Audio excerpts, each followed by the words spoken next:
Notre nom est un pilier de notre identité. Il est, depuis la Révolution française, à de rares exceptions près, immutable. Si la rigidité de l'état civil fut assouplie par la loi du 4 mars 2002, l'état actuel de la législation relative à la possibilité de changer de nom n'est plus adapté à certains besoins de notre société. Si un nom de famille peut être synonyme de fierté, il peut tout autant représenter un véritable fardeau, source de souffrance.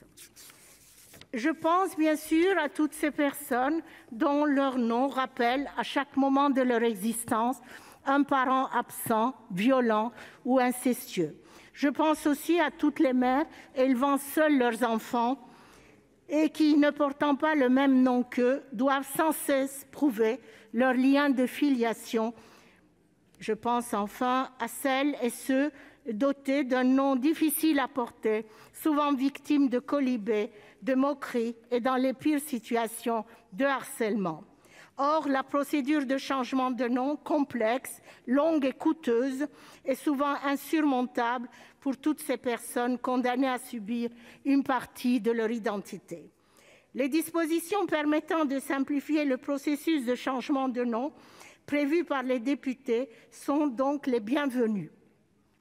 Il en va de même pour l'assouplissement des conditions dans lesquelles une personne peut porter, à titre d'usage, le nom du parent qui ne lui a pas transmis le sien.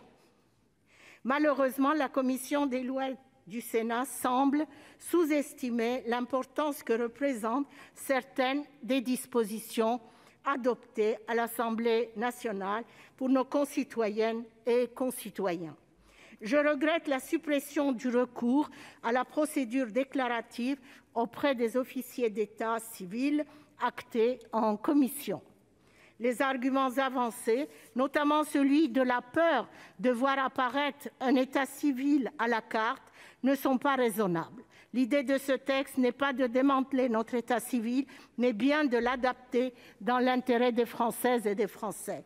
J'espère donc que nos discussions permettront à ce texte de retrouver sa consistance initiale.